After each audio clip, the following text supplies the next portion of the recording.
Hey guys, Professor Bill of Comic Book University, and Red Hood Outlaw, issue number 26. That's right, they changed up the title just a little bit. So, Red Hood and the Outlaws, number 26. Fantastic. I like his new costume. Digging this. Honestly, I can't wait to go back and read issue 1 through 24 to catch up and see what those were like. I don't know how much I'm going to like it because I don't like the idea that Bizarro and Artemis would be in the comic book also, because it's not really like, what do you need Jason Todd for? I don't know. I'll check it out. Maybe it really is good, but I feel like this is better. This is so much better. Let's just get right into this. So, jumping on a brand new story arc here. This is Outlaw Part 1. Scott Lobdell does the words. Pete Woods does the art and the cover. ALW's Troy Petiri does the letters, and the variant cover is Yasmin Paturi. Yeah, different than Paturi. Anyway, so again, we get a new costume by Jason Todd, and he's basically he's chilling out on a bus. He's hanging out, and all of a sudden he sees this woman on the road, practically in the middle of the road, and he's like, pull over, she looks hurt. So he goes up, and it's just him and the bus driver on the bus at this point, it seems. But goes up, and she's like, no, I need you to get back on the bus and just go. I'm FBI. It's not safe for you. You need to go right now. She's looking out for him. That's actually pretty cool. I like her. I do. Well, at least I did until the beginning, but she had a lot of blood loss. Anyway, let's get into this. He's like, yeah, you're coming with me. All right, you're in danger. I'm going to help you out. So they get on the bus together, and they start driving, and all of a sudden, there's a roadblock. Bunch of, looks like gangsters. By gangsters, I mean a bunch of thugs out there just blocking the road. Excuse me. And yeah, when I see these thugs, I'm reminded that this comic book, the first word in the comic book, was the description of where they are, and it's just America, not America, apostrophe America. So, these guys are like, you got 1 minute to get off the bus.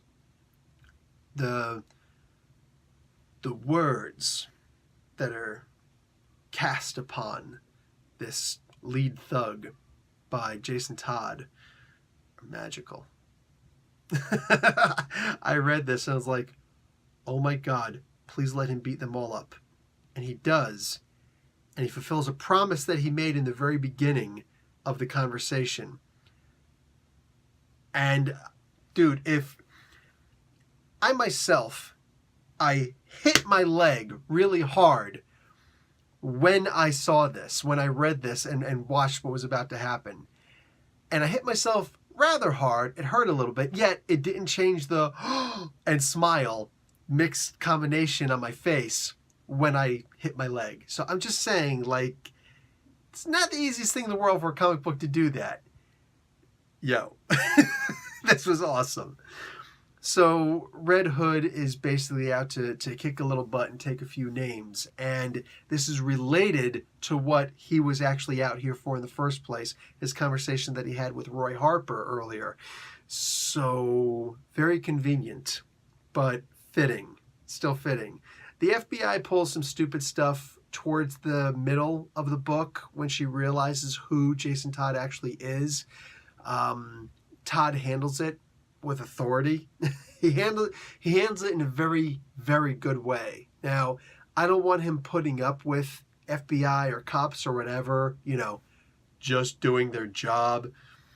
I'm never happy with someone saying, I'm just doing my job, man. That is such weak sauce, especially when you got a gun pointed at somebody. Just saying. But nonetheless, he handled it excellently, expertly, and it was awesome. So, beginning to end, man, this comic book was awesome. And my opinion, look, a lot of you guys might be really happy and or thinking to yourselves, I can't wait for Artemis and Bizarro to return. Look, maybe when I read issues 1 through 24, I'll feel the same way. But for now, I'm of the opinion that I love Jason Todd just being that nose to the grindstone, boots on ground kind of guy who's just going to go out there and he's going to handle business as business needs to be handled. This is, right now, I read this and It's the first issue of this arc. It's the third issue of this comic book I'm reading. There's an annual in there. It's hard to count an annual. But right now, this is quickly, speedily becoming one of my favorite comic books. I'm loving this. So I don't know how good Bizarro and Artemis were in the previous issues. I don't care. I myself, personally, speaking for myself, I don't want them back. I want Red Hood, Outlaw, as my comic book right now. Just let this continue. This is like the Punisher, all right? At this point, I'm thinking, who would win, this guy or the Punisher? And of course, the Punisher would freaking own this guy, but it's not the point. It's not the point. This is sick, and I'm loving this right now. This is that vigilante justice that I always wanted Batman to be, but, you know, there's too much stuff in his belt, you know, and he's always flying off in space.